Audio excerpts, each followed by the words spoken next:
លោកអ៊ុំសំអានប្រហែលជាឈឺចាប់ខ្លាំងហើយក្រោយពីលោកប៉ែនបណ្ណាបានបកអាក្រាតនៅការពិតដែលលោកបានធ្លាប់ធ្វើកន្លងមកបងប្អូនកាលពីយប់មិញលោកប៉ែនបណ្ណាបានចេញវីដេអូឃ្លីបមួយដែលបានបកអាក្រាតទៅលើលោកអ៊ុំសំអានដែលជាសកម្មជនប្រឆាំងនៅក្រៅស្រុកដែលបានបកអាក្រាតនៅរឿងការពិតមិនអាចប្រកែកបានហើយក៏ខ្ញុំបានស្ដាប់នៅ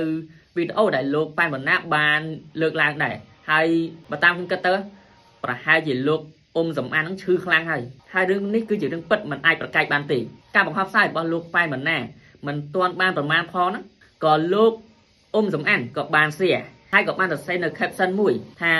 សូមនិយាយការពិតជាងនិយាយការពារបងប្អូនឃើញគាត់សរសេរបែបនេះគាត់ចង់សម្ដៅលើអ្នកណាគឺសម្ដៅលើខ្លួនគាត់ហ្នឹងហើយព្រោះគាត់មិនដែលនិយាយការពិតណានិយាយតែតែការពារខ្លួនឯងហ្នឹងតើលោកហ៊ានបកកែកថាលោកមិនបានជាប់គុកកាលពីឆ្នាំ2016រហូតដល់2018តើលោកហ៊ានបកកែកថាលោកពិតជាមិនបានជាប់គុកហើយនៅរឿងមួយទៀតគឺរឿងដែលលោកបានចេញសារលិខិតសុំទោសទៅសម្ដេចតេជោថាលោកឈប់ប្រព្រឹត្តទៀតហើយអារឿងញុះញង់បញ្ហាព្រំដែននឹងទៀត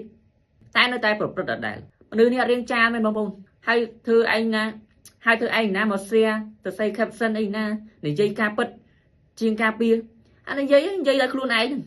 ខ្លួនឯងមិនដែលនិយាយការពិតហ្នឹងនិយាយតែតែភូតភរប្រជាពលរដ្ឋហ្នឹងញុះញង់ឲ្យតែប្រទេសជាតិមានចលាចលហ្នឹងបងប្អូនមានតែឃើញមួយរយៈមុននេះទៅយកព័ត៌មាននៅពីខាងថៃបងប្អូនដឹងស្រាប់ហើយថាខាងសារព័ត៌មានថៃមិនដែលនិយាយល្អឬក៏និយាយការពិតមកលើកម្ពុជាទេគេតែងតែនិយាយលើកជើងប្រទេសខ្លួនគេហើយលោកអ៊ូសំអាននេះហើយក៏បានយកសារព័ត៌មានដែលចេញពីបរទេសតែចេញពីប្រទេសថៃនេះយកមកផ្សព្វផ្សាយឲ្យបងប្អូនខ្មែរយើងមានការយល់ច្រឡំប្រហែលជាគាត់នឹងទទួលលុយពីថៃទទួលលុយពីសារព័ត៌មានថៃ